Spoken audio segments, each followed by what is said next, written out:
دیں گے۔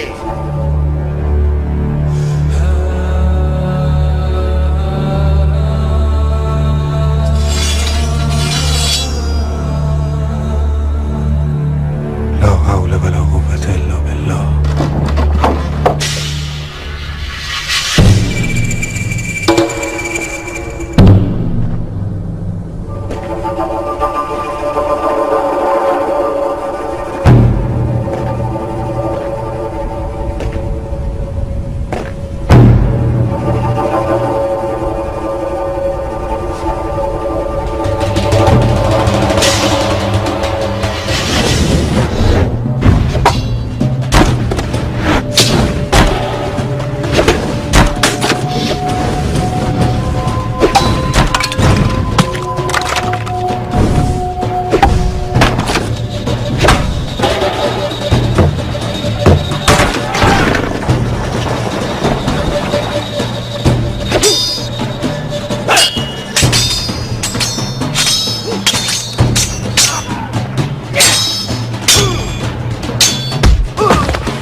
لعنت ہے بلال، منحوس بغیر باپ کے شرابی لڑکے۔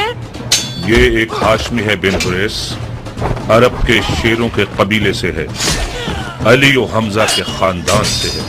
جب تک اس کے ہاتھ میں تلوار ہے بہت مشکل ہے اس پر قابو پا سکے۔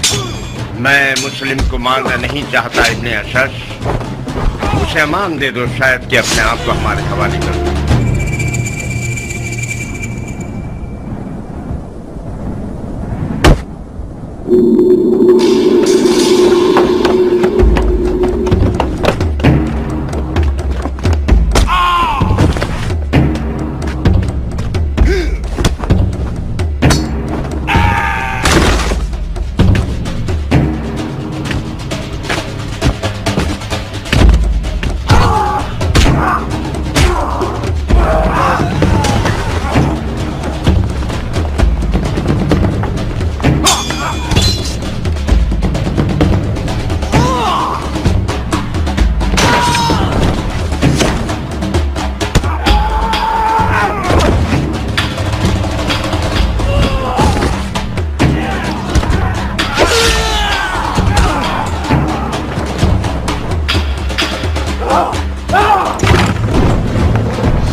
مرد کا بچہ ہے جو مجھے ایک گھونٹ پانی دے دے۔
ابن عقیل، میں ابن اشد ہوں جو تم سے بات کر رہا ہوں۔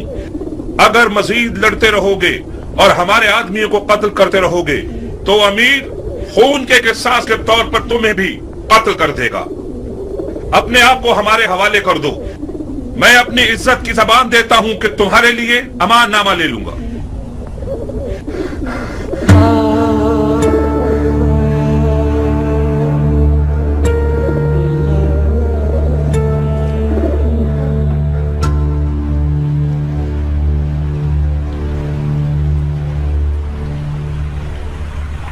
کوئی بات کرو مسلم۔ مجھے مار دو گے یا امان دو گے؟ کیوں پوچھ رہے ہو؟ میں نے امان کے وعدے پر تلوار روکی ہے، ورنہ میں تسلیم نہ ہوتا۔ میدان جنگ میں مارا جانا میرے لیے زیادہ باعزت منزل تھی۔ ہاشمیوں کے سر اٹھانے سے خدا کی امان، اسیری کی حالت میں بھی رجس خوانی کرتے ہیں۔ یہ لوگ التماس کے لفظ کو تو پہچانتے ہی نہیں۔ ہم صرف خدا کی بارگاہ میں التماس کرتے ہیں۔ تو پھر خدا سے التماس کرو، شاید وہ تمہاری دعا سن لے اور مجھے تمہارے قتل سے روک دے۔ خدا سے طلب مغفرت کرتا ہوں۔ میں نے کہا تھا نا، ہاشمیوں کا غرور انہیں خدا کے آگے بھی التماس کرنے نہیں دیتا۔ تمہیں قتل کر دوں گا مسلم۔ میں جانتا ہوں کہ تم اتنے سخی نہیں ہو کہ اپنے دشمن کو بخش دو۔ میں اپنے کسی ایسے جاننے والے کو وصیت کرنا چاہتا ہوں جو اس وقت یہاں موجود ہو۔ بسم اللہ۔ اے ابن سعد، میرے اور تمہارے بیچ رشتہ داری ہے۔ میں تمہارے ذریعے ایک وصیت کرنا چاہتا ہوں، ایک راز کی طرح۔ میں کوئی اچھا رازدار نہیں ہوں، مجھے معاف کرو دو۔ اے پسر سعد، مضائقہ مت کرو، یہ بات مردانگی کے خلاف ہے۔ تمہارا عزیز موت کے دہانے پر کھڑا ہے، اس کی وصیت تو سن لو۔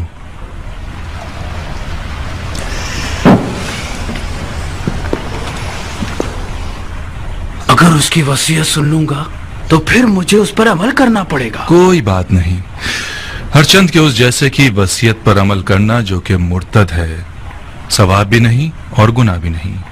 تمہاری غیرت مندی اور مردانگی بڑھ جائے گی اس طرح۔ وصیت پہ عمل کرنا آپ کی مرضی کے خلاف ہوا تو کیا؟ پھر بھی اس پر عمل کرنے کو مردانگی سمجھتے ہیں۔ اب تک تم نے اس کی وصیت نہیں سنی بندہ خدا؟ اگر اس کی درخواست میرے ذاتی مفادات کے خلاف ہو، پورا کر دینا، کوئی بات نہیں۔ لیکن اگر اس کی درخواست شریعت مقدس کے خلاف ہو تو عمل نہ کرنا، اس کا کفارہ ادا کر دینا۔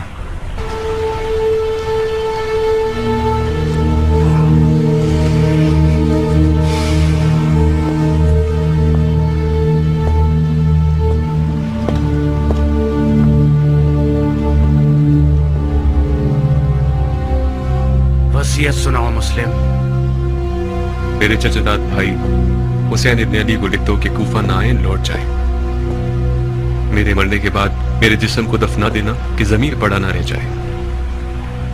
میں کوفہ میں 700 درہم کا مخلوص ہوں، وہ ادا کر دینا۔ میری زرہ اور خود کو بیچ کے ادا کر دینا۔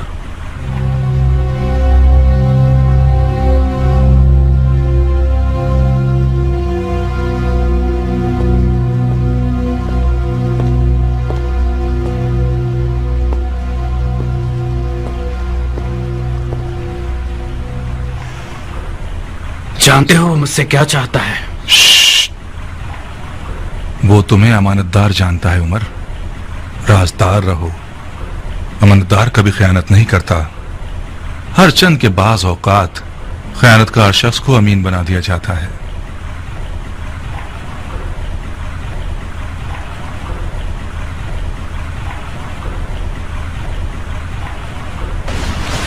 خوب مسلم، تم نے وصیت کر دی؟